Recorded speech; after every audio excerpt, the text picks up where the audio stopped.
Nous poursuivons ensemble nos rencontres sur le prophète Élisée et les différents épisodes de sa vie et ce que nous pouvons en retirer pour nous-mêmes.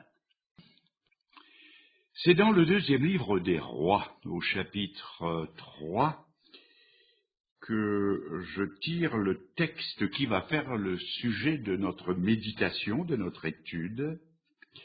Et je lis donc dans 2 Rois 3, verset 9, le roi d'Israël, le roi de Juda et le roi d'Édom, donc 3 rois, partirent. Et après une marche de 7 jours, ils manquèrent d'eau pour l'armée et pour les bêtes qui la suivaient. Alors le roi d'Israël dit, « Hélas, l'Éternel a appelé ces 3 rois pour les livrer entre les mains de leur ennemi Moab. » Mais Josaphat dit, « N'y a-t-il ici aucun prophète de l'Éternel par qui nous puissions consulter l'Éternel » L'un des serviteurs du roi d'Israël répondit, « Il y a ici Élisée, fils de Shaphat, qui versait de l'eau sur les mains d'Élie. » Et Josaphat dit, « La parole de l'Éternel est avec lui. » Le roi d'Israël, Josaphat et le roi d'Édom descendirent auprès de lui. Élisée dit au roi d'Israël, « Qu'y a-t-il entre moi et toi? Va vers les prophètes de ton père et vers les prophètes de ta mère. » Et le roi d'Israël lui dit, « Non, car l'Éternel a appelé ces 3 rois pour les livrer entre les mains de l'ennemi Moab. » Élisée dit, « L'Éternel des armées dont je suis le serviteur est vivant. Si je n'avais égard à Josaphat, roi de Juda, je ne ferais aucune attention à toi, je ne te regarderai pas. Maintenant, amenez-moi un joueur de harpe. » Et comme le joueur de harpe jouait, la main de l'Éternel fut sur Élisée. Dans cet épisode de la vie du prophète Élisée, nous découvrons qu'il avait besoin que le Saint-Esprit vienne sur lui pour annoncer des paroles prophétiques. Nous avons aussi besoin que la main de Dieu soit sur nous, car nous ne pouvons pas parler avec sagesse si nous ne sommes pas touchés par Dieu. Mais l'Esprit de Dieu œuvre comme il le veut. N'est-il pas écrit « Le vent souffle où il veut » ? Et l'Esprit de Dieu opère selon son choix. Élisée ne pouvait pas prophétiser quand il en avait envie. Mais il avait remarqué que l'Esprit de Dieu agissait plus facilement sur lui quand son esprit à lui était en repos et soumis. C'était quand le tumulte de son âme s'était tu qu'il se sentait le mieux préparé pour entendre et communiquer la voix céleste. S'étant assuré de ce fait par l'observation, il se décida d'agir en conséquence. S'il ne pouvait pas créer le vent de l'esprit, il pouvait étendre ses voiles pour le recevoir, et c'est ce qu'il fit. Au moment où cette scène se passe, Élisée avait été très irrité par Joram, le roi d'Israël. En vrai prophète qu'il était, il ne lui avait pas mâché ses mots, et il lui avait fait savoir ce qu'il pensait de lui. Ayant vidé son sac contre Joram d'une façon virulente, il se sentait agité et déprimé et indigne d'être le porte-parole de Dieu. Il savait que l'Esprit de Dieu ne le saisirait pas dans cet état. Aussi a-t-il dit, « Amenez-moi un joueur de harpe. » Et sous l'influence des sons harmonieux, son esprit s'apaisa, son agitation disparut, et l'Esprit de Dieu parla par lui. Il avait bien raison d'employer un moyen qui s'était déjà révélé efficace, quoique, ne l'oublions pas, son seul appui restait non pas le joueur de harpe, mais la main du Seigneur. Élisée n'était d'ailleurs pas le seul prophète à avoir trouvé que la musique pouvait venir à son aide. Le prophète Samuel, s'adressant à Saül, dans le premier livre de Samuel, chapitre 10, lui dit entre autres, « En entrant dans la ville, tu rencontreras une troupe de prophètes précédés du luth, du tambourin, de la flûte, de la harpe. L'Esprit de l'Éternel te saisira et tu seras changé en un autre homme. » Mais nous savons que plus tard, Saül dériva dans la désobéissance aux ordres de Dieu, au point qu'un mauvais esprit s'empara de lui. On appela alors David, et je vous lis, 1 Samuel 16, verset 23, David qui prenait sa harpe, jouait de sa main, et Saül respirait alors plus à l'aise, et se trouvait soulagé, et le mauvais esprit se retirait de lui. Élisée, donc, comme ses prédécesseurs, n'employait un moyen naturel que pour se mettre dans de bonnes dispositions pour recevoir une aide surnaturelle. Que pouvons-nous apprendre de cet incident? Eh bien, pour être dans un état d'esprit qui convient pour faire le travail du Seigneur, Élisée a crié « Amenez-moi un joueur de harpe ». Disons avec lui « Amenez-moi ce qui pourra m'être utile ». Si le musicien ne pouvait pas lui apporter l'inspiration, il pouvait lui apporter le calme, l'équilibre nécessaire pour ôter ce qui était un obstacle à l'œuvre de Dieu et le préparer pour la communion divine. Nous aussi, comme le prophète, nous avons nos obstacles, nos moments où nous ne sommes pas à point pour le travail du maître. Notre esprit est perturbé, la machine est en panne, la canalisation est bouchée, ou pour parler à la façon des marins, la voile est enroulée, le cabestan est grippé et l'âme est au point mort. L'obstacle d'Élisée était dans les choses environnantes. Il était dans un camp où 3 nations mêlaient leurs voix discordantes. C'était un camp peu discipliné, où il n'y avait plus d'eau, et où les hommes assoiffés réclamaient à boire. La confusion et la clameur devaient être grandes. La pensée prophétique ne pouvait guère fleurir dans un tel milieu. Et puis, il y avait surtout là le roi Joram, qui était le fils d'Akab et de Jézabel. Élisée ne pouvait le regarder sans que sa mémoire ne se remplisse de souvenirs atroces et douloureux. Il était le fils de cette orgueilleuse femme de Sidon. Il se souvenait de la vigne de Naboth, arrachée au moyen du sang versé. Il se souvenait de ses paroles. Il n'y eut personne qui se soit vendu comme Akab pour faire ce qui est mal aux yeux de l'Éternel, et Jézabel sa femme l'y incitait. Aussi parla-t-il au roi Joram en ces termes, « Qu'y a-t-il entre moi et toi? Va consulter les prophètes de ton père et les prophètes de ta mère. » Et quoique Joram répondit humblement que c'était la main de Dieu qui avait réuni les 3 armées, Élisée ne mit aucune modération pour lui répondre sèchement, « Si je n'avais égard à Josaphat, roi de Juda, je ne ferais aucune attention à toi. » On comprend que, s'il était logique qu'il eût de tels sentiments et un tel langage, on sent que ce n'était pas là une bonne préparation pour que le prophète entende la voix de l'Esprit. Les circonstances n'avaient rien d'apaisant. Aussi, dit-il, qu'on m'amène un joueur de harpe. Nous allons essayer d'en faire une application personnelle. Ne vous trouvez-vous pas parfois dans un tel état d'esprit? Vous devez prêcher, ou enseigner des enfants, ou porter un mot d'encouragement à un malade, mais tout vous détraque. Le bruit, les ennuis personnels, tout conspire pour vous accabler. Il paraît que des petites choses accablent des grands esprits.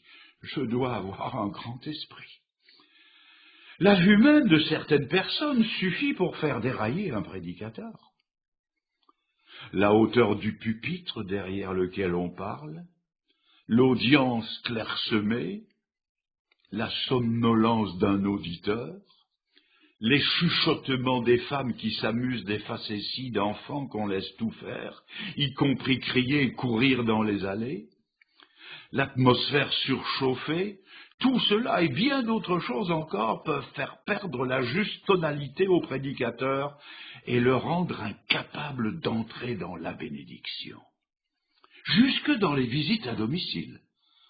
Que d'irritation quand on ne prend même plus la peine d'éteindre la télévision. Comment pourrais-je oublier cette soirée, parmi d'autres, où de la volière à perruche sortait un tel tintamarre qu'il était impossible de se comprendre sans que les gens, qui m'avaient pourtant invité, ne prennent la peine de faire taire ces bestioles en posant tout simplement un linge sur leur cage. En plus de cela, Élisée faisait face à un terrible combat intérieur entre deux courants de pensée. L'indignation et la pitié s'affrontaient en lui. Sa justice lui faisait sentir qu'il ne pouvait rien avoir à faire avec deux rois idolâtres, mais la pitié lui faisait désirer de sauver l'armée de la soif. En tant que patriote, il était du côté de son peuple, mais en tant que prophète, il était jaloux pour son Dieu. Comment pouvait-il aider un peuple qui appartenait à Dieu par alliance, mais qui avait violé cette alliance? Le prophète était perplexe et son cœur lui faisait mal. Comment pouvons-nous faire l'œuvre de Dieu quand notre esprit est abattu? La joie du Seigneur est notre force, est-il écrit en Néhémie chapitre 8. Et quand nous la perdons, cette joie, nos mains se relâchent. Quand le cœur est déchiré par des conflits intérieurs, comment pouvons-nous passer des paroles de réconfort à ceux qui sont lassés? C'est avec sagesse qu'il n'a pas essayé de braver ses sentiments et de parler au nom du Seigneur, mais qu'il a cherché le moyen par lequel son excitation pouvait être calmée, et nous serons sages si nous l'imitons. Quand nous nous sentons surchargés par des occupations domestiques, comme Marthe dans l'Évangile, nous ferons bien de prendre la place de Marie aux pieds de Jésus.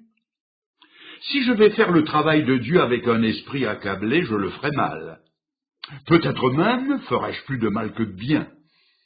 Je renverserai la coupe de consolation si je suis agité de tremblement. Amenez-moi un joueur de harpe, dit le prophète. Et la main de l'Éternel fut sur lui. Sur les airs de la mélodie, son esprit s'envola hors du camp tumultueux et loin de la présence abhorrée de Joram. Les accords apaisèrent le vent passionné qui soufflait dans son cœur, et le silence qui succéda lui permit d'entendre la voix du Seigneur. Martin Luther aurait dit « La musique, c'est l'art des prophètes, le seul art qui puisse calmer l'agitation de leur âme. » Parmi les choses qui peuvent nous aider, comme le joueur de harpe aida Élisée, le chant tient une grande place. L'apôtre Paul disait « Entretenez-vous par des psaumes, des hymnes, des cantiques, psalmodiant dans votre cœur au Seigneur. » Mais je ne sais pas chanter, dira quelqu'un. Vous ne devez pas savoir chanter comme Asaph, le Kapellmeister, le maître de chapelle des Hébreux, ou avoir la voix de Pavarotti. Que ceux qui ont des voix éraillées chantent moins fort dans l'assemblée, et plus souvent dans leur cœur, là où personne ne pourra se plaindre de leur voix de fausset. Il y a un grand réconfort à chanter de bons cantiques. Il est d'ailleurs significatif qu'après le souper, dans le récit de la Passion, avant d'aller au grand sacrifice, notre Seigneur a chanté un cantique. Que de fois ne suis-je pas sorti dans la nuit pour être seul avec le Seigneur et fredonner dans mon cœur l'un ou l'autre de nos merveilleux cantiques, dont celui-ci en particulier. Ah, si ton sang, si ta mort, si ta vie ne me disaient ta clémence infinie, où trouverais-je au sein de ma misère force et lumière? Où trouverais-je une telle tendresse? À quel ami confier ma tristesse? C'est en toi seul que j'ai mon espérance dans la souffrance. Je te bénis de ta grâce éternelle, toi qui m'élus, toi mon sauveur fidèle, qui veut conduire à la paix glorieuse mon âme heureuse. Puis-je encore vous recommander la lecture d'un chapitre de la parole de Dieu? Allez dans votre chambre ou votre bureau, choisissez un chapitre de la Bible et adonnez-vous au travail de la pensée. Si vous êtes perplexe, lisez ce chapitre béni qui commence comme suit. Des paroles pleines de charme bouillonnent dans mon cœur. C'est dans le psaume 45. Quelques passages semblables, lus paisiblement, auront autant d'effet sur vous que le joueur de harpe sur Élysée. Et si le temps vous presse, eh bien allez voir quel est le texte de la méditation quotidienne du calendrier. Ou choisissez quelques-unes de ces précieuses promesses qui vous ont été si douces l'autre jour. Il est remarquable de voir quel effet peut avoir un seul verset de l'Écriture quand il est appliqué à l'âme par le Saint-Esprit. S'il y a de la musique pour l'avare dans le froissement des billets de banque, quelle musique peut égaler ce verset? Toutes choses travaillent ensemble pour le bien de ceux qui aiment Dieu. Épître aux Romains, chapitre 8. Quelle puissance d'apaisement il y a dans une seule ligne des Écritures, si nous voulions nous en emparer et en sucer la moelle jusqu'à ce que nos âmes soient satisfaites. Vous trouverez peut-être que la prière solitaire équivaudra pour vous à appeler un joueur de harpe. Peut-être que comme Ézéchias, vous avez reçu une mauvaise lettre, comme lui l'a reçue d'un certain Rabshaké. Vous avez lu cette lettre, ou écouté cette nouvelle, et vous auriez voulu ne jamais la lire, ou ne jamais la connaître. Vous la jetez dans la corbeille, et puis vous allez la rechercher pour la relire. Il y a dans cette lettre des œufs de basilic, de vipère, qui éclosent et qui vous forcent à la relire encore. Il y a un maléfice que vous ne pouvez secouer. Qu'y a-t-il de plus sage à faire qu'aller l'ouvrir devant le Seigneur et lui dire « Ô Seigneur, tu as déjà vu des lettres de ce genre, car ton serviteur Ézéchias t'en a montré une. Sur toutes les peines, sur toutes les tristesses, mettez le baume adoucissant de la prière. Une peine que vous ne pouvez pas oindre de prière est une peine que vous ne devriez pas avoir. Ce doit être une peine de votre propre fabrication. Elle ne peut pas être une épreuve envoyée de Dieu. Dites à Dieu votre affliction et l'amertume passera, et vous retournerez au travail dispos et calme, car la main de l'Éternel aura été sur vous. La pensée qui suit s'adresse à ceux qui n'ont pas encore trouvé le Seigneur. Ils devraient employer tous les moyens pour obtenir ce toucher divin. Il y en a ici ce soir qui ne savent pas s'ils sont vraiment croyants en Christ ou non. Ils espèrent qu'ils sont croyants car ils désirent sincèrement le salut éternel. Mais j'ai peur qu'ils ne le soient pas, car ils ne semblent pas comprendre la signification de l'œuvre parfaite de Christ. Que doivent donc faire ceux qui cherchent diligemment le Seigneur? Tous les prophètes rendent de Jésus le témoignage que quiconque croit en lui reçoit par son nom le pardon des péchés. C'est la réponse qu'a donnée Pierre au centenier Corneille, qui cherchait à coups de bonnes œuvres le salut de son âme, sans toutefois y arriver jamais. Crois au Seigneur Jésus et tu seras sauvé, est la réponse qu'a donné Paul au gardien de prison qui lui demandait ce qu'il fallait faire pour être sauvé. La foi croit au Seigneur Jésus. La foi, c'est la seule chose exigée. Mais quelqu'un répondra peut-être, ma foi ne va pas jusque-là. Mais mes amis, il faut que votre foi aille jusque-là, ou vous périrez. Sans la foi, il est impossible de plaire à Dieu, nous dit l'Épître aux Hébreux. Appelez donc, comme Élisée l'a fait, un joueur de harpe qui pourra vous aider dans votre recherche de la bénédiction. Si vous croyez que vous n'avez pas autant de foi que vous devriez en avoir, employez donc cette foi que vous avez. C'est prodigieux les immenses possibilités qui se trouvent dans une foi de la taille d'un grain de moutarde, et c'est Jésus qui l'a dit. C'est une petite chose, mais semez-la et elle croîtra. Vous n'avez pas assez de foi pour croire que Jésus vous sauvera, mais vous en avez assez pour croire qu'il peut vous sauver. C'est déjà quelque chose. Suivez cette pensée jusqu'à sa conclusion. Si un homme n'a pas assez d'argent pour se payer la nourriture pendant une semaine, qu'il ne meure pas de faim pour autant, qu'il dépense ce qu'il a et qu'il espère que le surplus viendra. N'avez-vous qu'une poussière de foi? Employez-la et elle se multipliera. Si vous voulez sentir la main de Dieu sur vous, eh bien, allez écouter un bon prédicateur, sérieux et vivifiant. Si celui que vous écoutez d'habitude n'a jamais apporté de bénédiction à votre âme, mieux vaut faire 100 kilomètres pour aller écouter un serviteur de Dieu fidèle que d'écouter un homme qui ne vous apporte aucun bien, quoiqu'il prêche près de chez vous. Les gens font des grands déplacements pour trouver un bon docteur. Il n'y a pas si longtemps, ils traversaient l'Atlantique pour aller se faire opérer du cœur en Amérique. Ainsi, quand on désire trouver Christ, on va là où il est le plus honoré et où on parle le mieux de lui. Si vous connaissez un lieu où la rosée du ciel descend, où les âmes se convertissent, eh bien, allez là où la pluie tombe, afin qu'il y en ait quelques gouttes pour vous. Et si d'autres sont bénis, que votre prière jalouse soit « Ô Dieu, bénis-moi aussi !» Dites-moi, est-ce que Jacob n'a pas dit « Je ne te laisserai pas aller, que tu ne m'aies béni ». Il voulait la bénédiction, et il l'a trouvée. Un autre joueur de harpe peut se trouver dans une bonne littérature chrétienne.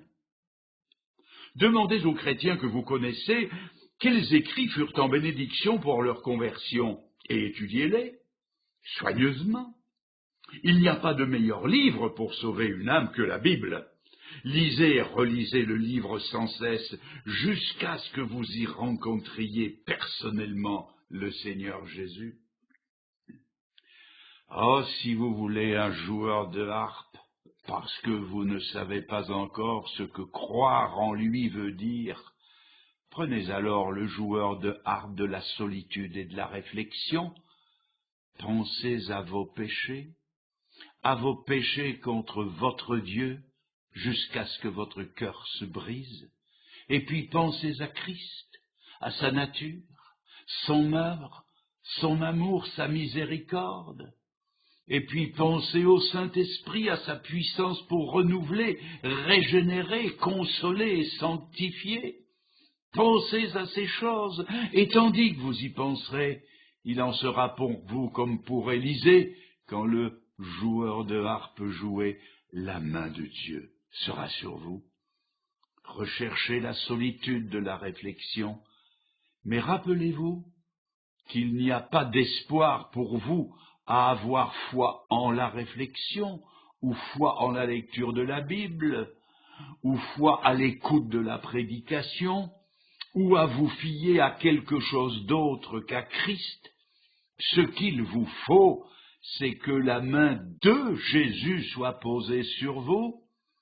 Ces quelques joueurs de harpe que je viens de vous mentionner ne sont pas des fins en soi, ce ne sont que des moyens pour que vous touchiez le bord de son vêtement pour être guéri, comme le fit la femme de l'Évangile. En troisième et dernier lieu, Nous devrions souvent nous servir de saints joueurs de harpe. Peut-être êtes-vous venu aujourd'hui dans l'assemblée du peuple de Dieu en ne vous sentant pas très à la hauteur. Si cela arrive encore, demandez aux joueurs de harpe du psaume 84 de venir jouer pour vous. Combien sont aimables tes demeures, ô Éternel! Mon âme désire et même elle languit après les parvis de l'Éternel. Mon cœur et ma chair crient après le Dieu vivant. Le passereau a trouvé une maison et l'hirondelle un nid pour elle, où elle a mis ses petits. Tes autels, ô Éternel des armées, mon roi et mon Dieu, bienheureux ceux qui habitent dans ta maison, ils te loueront sans cesse. Bienheureux ceux qui placent en toi leur appui, ils trouvent dans leur cœur des chemins tout tracés. Quand la maison est pleine de troubles, que le cœur est déprimé, quand les alarmes nous assaillent, que la maladie s'avance, dites qu'on m'amène le joueur de harpe du psaume 46. Dieu est notre refuge et notre force, un secours dans les détresses, toujours facile à trouver. C'est pourquoi nous ne craindrons point, quand la terre serait transportée de sa place et que les montagnes seraient remuées et jetées au cœur des mers, quand ces eaux mugiraient, qu'elles écumeraient et qu'elles se soulèveraient jusqu'à faire trembler les montagnes. Il est un fleuve dont les ruisseaux réjouissent la ville de Dieu, le saint lieu des demeures du Très-Haut. Dieu est au milieu d'elle, elle ne sera point ébranlée, Dieu la secourra au lever du matin. Les éléments sont-ils déchaînés? Le tonnerre roule-t-il? L'agitation des peuples emplit-elle votre ciel d'un bruit menaçant? Qu'on amène le joueur de harpe du psaume 91. Celui qui habite dans la demeure secrète du Très-Haut logera à l'ombre du Tout-Puissant. J'ai dit de l'Éternel, il est ma confiance et mon lieu fort, il est mon Dieu, je me confierai en lui. Vous arrive-t-il, mes amis, d'être déprimés? Vous êtes troublés parce que vous semblez avoir plus d'affliction que n'importe qui? Vous voyez prospérer le méchant, tandis que vous êtes ballottés, prêts à périr par la vague de l'adversité? Appelez alors le joueur de harpe du psaume 37. Ou si vous voulez, inversez les chiffres, ce qui donnera 73.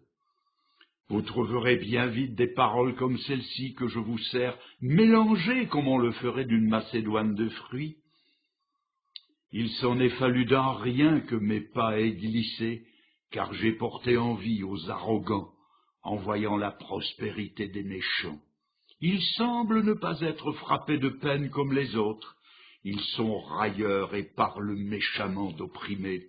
Ils prospèrent dans le monde, ils augmentent leur richesse. Ils ne sont pas frappés comme le reste des hommes, tandis que moi, j'ai été frappé tout le jour et mon châtiment revenait chaque matin. C'est donc en vain que j'ai purifié mon cœur et lavé mes mains dans l'innocence. Quand j'ai réfléchi là-dessus, pour m'éclairer, la difficulté fut grande à mes yeux, jusqu'à ce que je sois entré dans les sanctuaires de Dieu. Là, j'ai compris leur fin. Heureusement, vous n'êtes pas toujours déprimé. Il y a des moments où vous êtes rempli de joie et où vous avez l'ardent désir d'avoir communion avec Jésus. Appelez alors un joueur de harpe et s'il vous demande « Que jouerai-je » dites-lui « Jouez-moi le cantique des cantiques ». Il se peut que votre oreille accroche alors des accords comme ceux que j'extrais du chapitre 2. Comme les lys entre les épines, tel est mon ami entre les jeunes filles. Comme le pommier entre les arbres de la forêt, tel est mon bien-aimé entre les jeunes hommes. J'ai pris plaisir à son ombre, son fruit est doux à mon palais, Sa bannière sur moi, c'est l'amour. Soutenez-moi avec des gâteaux de raisin, car je suis malade d'amour. Mon bien-aimé est à moi, et je suis à lui. Et quand viendra le jour où nous devrons mourir, nous dirons encore, amenez-moi le joueur de harpe du psaume 23. L'Éternel est mon berger, je ne manquerai de rien. Même quand je marcherai dans la vallée de l'ombre de la mort, je ne craindrai aucun mal, car tu es avec moi, ta houlette et ton bâton me rassurent. Oui, le bonheur et la grâce m'accompagneront tous les jours de ma vie, et mon habitation sera dans la maison de l'Éternel pour de longs jours. Et si vous avez déjà écouté ces joueurs de harpe, le suivant que je veux mentionner, c'est celui de la doctrine chrétienne de la grâce. Quand je suis perplexe et en proie à quelques doutes sur moi-même, ma sanctification et l'assurance du salut, j'aime à repasser en mon cœur un peu de la bonne doctrine calviniste sur la souveraineté de Dieu, et je fais mes délices de la grâce souveraine. La doctrine de l'élection est une musique noble. La prédestination, c'est un Alléluia glorieux, car les appels de Dieu sont sans repentance.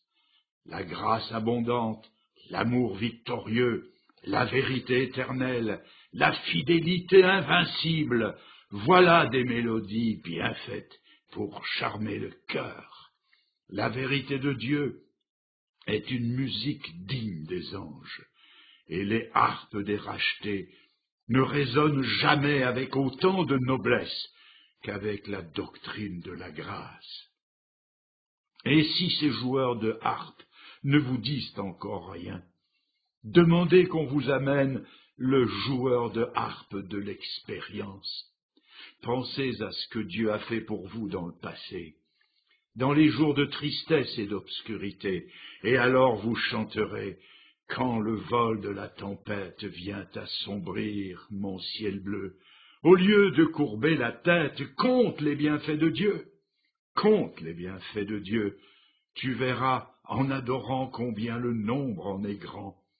Et le psaume 136 aussi, où autant de fois qu'il peut y avoir de circonstances dans une vie, il revient tel un leitmotiv, le célèbre refrain, car sa miséricorde et sa bonté durent à toujours, car sa miséricorde et sa bonté durent à toujours.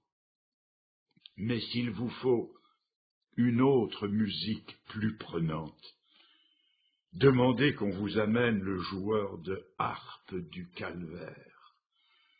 Au calvaire, il y a une partition musicale en mineur qui a engendré plus de joie sous le ciel que tous les autres. Écoutez le « Mon Dieu, pourquoi m'as-tu abandonné ?» Jésus abandonné est le réconfort des abandonnés. Jésus criant « Pourquoi m'as-tu abandonné ?» est la consolation des esprits qui ont perdu la lumière de la face de Dieu. Cette note grave et solennelle est capable de changer le plus grand désespoir en délice. Mais si encore et enfin vous voulez un autre hymne, laissez-moi vous recommander le dernier morceau de la croix. Tout est accompli. Toute la musique est là. Condensée dans ces trois mots, vous avez toutes les harmonies de l'éternité et les mélodies de l'infini. Si tant est qu'ils chantent, les anges eux-mêmes, dans leurs plus beaux cantiques, n'ont jamais chanté un tel hymne. Tout est accompli. C'est le grand final du cantique nouveau d'Apocalypse 5. Toutes les créatures qui sont dans le ciel, sur la terre, sous la terre, sur la mer, et tout ce qui s'y trouve, je les entendis qui disaient « À celui qui est assis sur le trône et à l'agneau, soit la louange, l'honneur, la gloire et la force au siècle des siècles. » Ce grand « tout est accompli » veut dire que le péché est effacé, que la réconciliation est totale, que la justification éternelle est introduite, que les âmes croyantes sont sauvées. Et ainsi, jusqu'à ce que le jour pointe et que les ombres fuient, disons comme Élisée le fit autrefois, « Amenez-moi un joueur de harpe, et chantons ce cantique nouveau à la gloire éternelle de celui qui nous a aimés et qui nous a lavés de nos péchés dans son sang. » Amen.